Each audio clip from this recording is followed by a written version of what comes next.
오늘의 말씀을 같이 읽겠습니다. 말라기 1장 6절부터 14절 말씀입니다. 아들은 아버지를 공경하고 종은 제 주인을 두려워하는 법인데 내가 너희 아버지라고 해서 너희가 나를 공경하기라도 하였느냐? 내가 너희 주인이라고 해서 너희가 나를 두려워하기라도 하였느냐? 나 만군의 주가 말한다. 제사장들아, 너희가 바로 내 이름을 멸시하는 자들이다. 그러나 너희는 우리가 언제 주님의 이름을 멸시하였습니까? 하고 되묻는다. 너희는 내 제단에 더러운 빵을 바치고 있다. 그러면서도 너희는 우리가 언제 제단을 더럽혔습니까? 하고 되묻는다.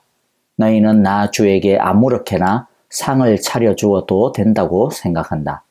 눈먼 짐승을 제물로 바치면서도 괜찮다는 거냐? 절뚝거리거나 병든 짐승을 제물로 바치면서도 괜찮다는 거냐? 그런 것들을 너희 총독에게 바쳐보아라. 그가 너희를 반가워하겠느냐? 너희를 좋게 보겠느냐? 나 만군의 주가 말한다. 제사장들아, 이제 너희가 하나님께 우리에게 은혜를 베풀어 주십시오 하고 간구하여 보아라. 이것이 너희가 의뢰하는 일이지만 하나님이 너희를 좋게 보시겠느냐? 나 만군의 주가 말한다. 너희 가운데서라도 누가 성전문을 닫아 걸어서 너희들이 내 제단에 헛된 불을 피우지 못하게 하면 좋겠다. 나는 너희들이 싫다.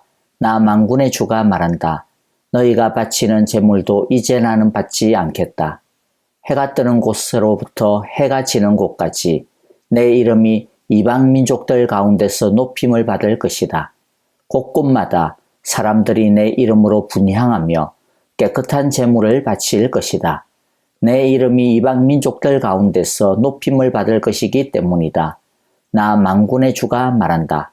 그런데 너희는 주님께 차려드리는 상쯤은 더러워져도 괜찮아 하면서 너희들도 싫어하는 음식을 제물이라고 그 위에 바치니 너희는 지금 내 이름을 더럽히고 있다.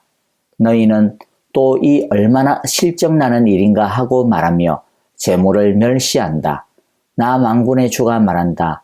너희가 훔쳤거나 절뚝거리거나 병든 짐승을 제물이라고 가지고 오니 내가 그것을 너희에게서 달갑게 받겠느냐? 나 주가 말한다. 자기 짐승 떼 가운데 좋은 수컷이 있어서 그것을 바치기로 맹세하고서도 흠 있는 것으로 바치며 속이는 자는 저주를 받을 것이다. 나는 큰 임금이다. 나 만군의 주가 말한다. 이방 민족들까지도 내 이름을 두려워한다. 아멘. 하나님은 말라기를 통해 당시 유대인들 제사장들을 책망하십니다. 그 이유는 이들이 하나님을 제대로 공경하지도 제대로 두려워하지도 않았기 때문입니다. 하나님께 예배를 드릴 때에는 그냥 시간이 되었다고 해서 대충 형식에 맞춰서 드려서는 안 됩니다. 하나님은 온전한 예배자와 온전한 예물을 원하십니다. 그러나 제사장들은 자신들의 편의와 욕심을 따라 무성의하게 흠 있는 예물을 하나님께 드렸습니다. 이에 하나님은 나를 공경함이 어디 있느냐, 나를 두려워함이 어디 있느냐라고 책망하시는 것입니다. 이들이 어떻게 하나님께 예배를 드렸습니까? 7절에 보면 더러운 빵으로 드렸습니다. 성전 안에는 하나님께 바쳐야 하는 진설빵이 항상 놓여 있어야 했는데 그것을 하나님께서 원하시는 방식이 아닌 그냥 자기들이 편리한 대로 만들어서 갖다 놓은 것 같습니다. 그러면서도 뻔뻔하게 우리가 언제 제단을 더럽혔냐고 자신들의 죄를 전혀 인정하지 않으려 하고 도리어 따져드는 이들의 모습을 봅니다. 그리고 8절에 보면 하나님께 희생 제물을 바칠 때는 흠이 없는 짐승을 드려야 하는데 이들은 눈먼 것이나 쩔뚝거리는 것이나 병든 짐승을 제물로 바쳤습니다. 그러면서도 이 정도라도 바쳤으니 괜찮겠지라고 여겼습니다. 하지만 하나님은 만일 그런 것을 총독에게 갖다 바치면 과연 그 총독이 좋아하겠느냐라고 책망하십니다. 하나님을 사람보다도 덜 무서워하고 덜 귀하게 여기는 이들의 이 마음, 이들의 불신앙을 책망하신 것입니다.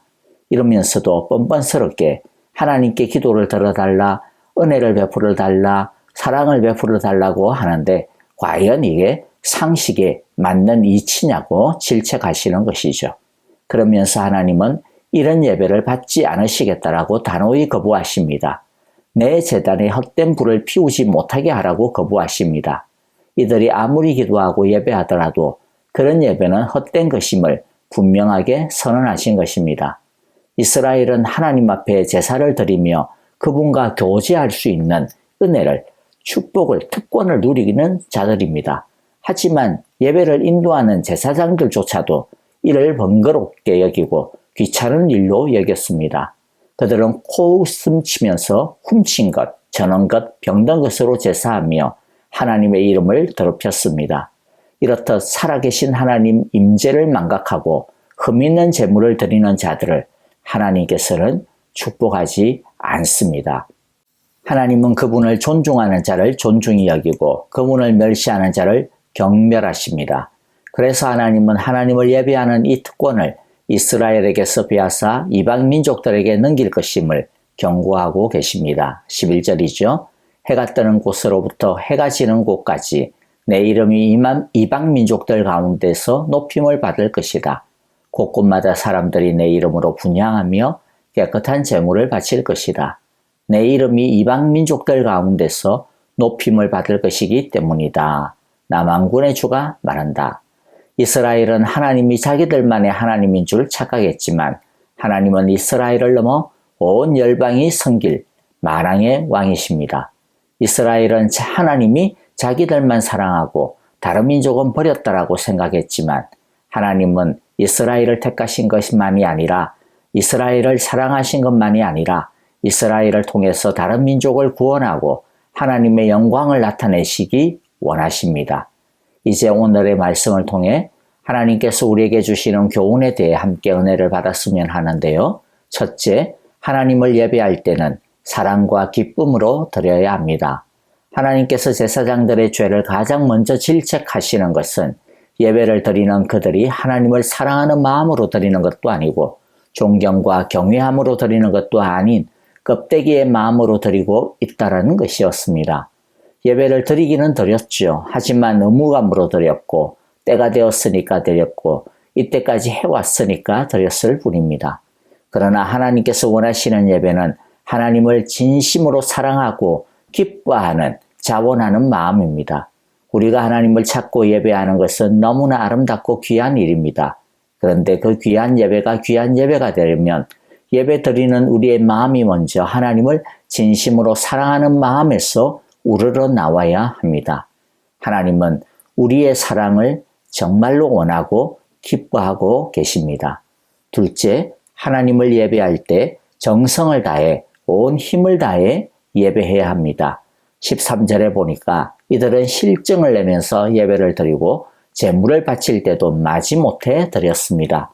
그러다 보니 하나님께 누룩 없는 깨끗한 떡과 흠없는 정결한 짐승을 드려야 한다라고 하는 그런 말씀마저도 귀찮아했고 지키지를 않았습니다. 좋은 것을 드리는 것을 아까워했습니다. 그래서 좋은 것은 자신들을 위해 남겨두고 병들고 흠있는 것을 바쳐도 아깝지 않을 만한 것으로 생색내기용으로 바쳤습니다. 그러나 예배드리는 사람은 아들이 아버지를 공경하듯이 종이 그 주인을 공경하듯이 신하가 큰 임금 앞에 나아가듯이 마음과 정성을 다해 하나님을 예배해야 하는 것입니다. 하나님께는 우리의 제일 좋은 것으로 바쳐야 합니다. 우리의 시간을 드릴 때도 우리가 하고 싶은 것을 다 하고 남은 짜투리 시간을 드리는 것이 아니라 하나님을 위한 시간을 제일 먼저 떼어놓아야 합니다. 그래서 우리가 예배를 드릴 때도 남는 시간이어서 예배를 드리는 것이 아니라 아무리 바쁘고 중요한 일이 있어도 예배 드리는 시간을 먼저 떼어놓고 먼저 예배 드리고 그 다음에 우리가 해야 할 일을 하는 것이 올바른 순서입니다. 이것은 헌금을 드릴 때도 동일한 자세입니다. 우리가 사용하고 남은 것 일부를 하나님께 바치려고 하면 항상 모자르고 무엇보다도 아까울 수밖에 없습니다. 사람은 아무리 돈이 많아도 자신을 위해 사용하는 것은 써도 부족하다라고 느낍니다. 그래서 헌금 생활에 있어서 시험을 당하지 않으려면 아예 하나님께 바칠 것을 미리 떼어놓고 그것은 아예 없는 것이라고 생각하지 않으면 바칠 때마다 아깝고 이런저런 생각에 시달릴 확률이 많아지게 됩니다. 말씀에 따라 가장 좋은 것을 구별해 드리는 것이 바로 경외하는 마음이라고 하는 것을 항상 기억하여 사랑과 정성과 힘을 다하여 하나님을 예배하고 하나님께 바치는 우리 모두가 되시기를 간절히 바라고 기도합니다. 셋째, 하나님께 사랑을 받으려면 하나님을 사랑하셔야 합니다. 하나님은 제사장들이 이렇게 뺀질거리면서 예배를 드리면서 그런데도 뻔뻔스럽게도 우리에게 은혜를 베풀어 달라고 기도는 잘만 한다라고 그렇게 말씀하고 계시죠. 하지만 하나님은 그런 기도를, 그런 예배를 좋게 보시지 않는다라고 말씀합니다. 14절에서는 속이는 자는 저주를 받을 것이라고 단호하게 책망하십니다. 하나님을 우습게 여기고 진심으로 사랑하지 않으면서 하나님의 사랑은 받고 싶어하는 이스라엘의 도둑심보를 책망하시고 계신 것입니다. 하나님의 사랑을 받으려면 하나님을 제대로 진심으로 사랑해야 합니다. 이것은 하나님께서 무슨 조건적으로 우리를 사랑하시겠다 그런 뜻이 아닙니다. 하나님을 사랑하는 자에게는 하나님이 은혜 베푸신다는 뜻입니다. 반대로 하나님은 속임당하지 않는다라는 말입니다. 하나님은 당신의 귀한 축복을 아무렇게나 던지지 않습니다. 수고하고 헌신한 자격이 있는 자가 하나님의 사랑을 먼저 받는 것이 정의입니다. 넷째, 하나님은 하나님을 진심으로 사랑하는 자를 찾고 계십니다. 해가 뜨는 곳으로부터 해가 지는 곳까지 온 세상 구석구석까지 하나님은 참된 하나님의 자녀를 불러 모으실 것이라고 말씀합니다. 그리고 이들을 통해 하나님의 나라를 새롭게 하실 것입니다. 하나님은 오늘 지금도 진심으로 예배하는 자를 찾고 계십니다. 먼저 저와 여러분이 정직하고 참된 예배자가 되어야겠습니다. 혹시 우리 안에 이 제사장들과 같은 거짓된 예배자들의 모습은 없는지요? 오늘 혹여라도 우리 안에 쭉정이와 같은 모습이 있다면 회개하는 시간이 되기를 간절히 기도합니다. 하나님을 전심으로 사랑하고 온 정성과 힘을 다해 예배하는 하나님께서 찾고 기다리시는 정직하고 진실된 예배를 드리는 하나님의 기쁨이 되는 예배자들이 우리 모두가 다 되시기를 간절히 기도하고 축복합니다. 이제 찬양하며 기도하겠습니다. 오늘의 말씀 속에서 성령님께서 각자에게 깨닫게 해주시는 지혜와 진리와 은혜를 가지고 결단하는 기도를 드립시다. 서로를 위하여 우리 기도할 때요. 하나님, 우리 사랑의 교회 온 성도들은 하나님을 진심으로 예배하고 전심으로 찾고 하나님께 가장 귀한 것으로 힘과 정성을 다하여 드리는 참된 예배자들이 되게 하소서, 참된 예배가 되게 하소서라고 기도합시다. 또 아프신 성도님들 생각하시면서 기도할 때 박윤경 전도사님, 박옥자 권사님, 이두상 집사님, 조창준, 박안신 장로님의 치유를 위해서 기도해 주시기를 바라고요. 연로하신 성도님들과 양로원에 계신 어르신들의 건강과 평안을 위해 기도합시다. 우크라이나의 전쟁 속히 종식되게 하시고 평화를 주소서. 또 난민 사역을 위해 수고하시는 선교사님과 또 세계 각처에서 수고하고 선교하시는 모든 선교사님들 기억하시면서 함께 기도하는 시간 갖겠습니다. 다 함께 기도하겠습니다.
나는 하나님을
한번 처음부터 고백합시다.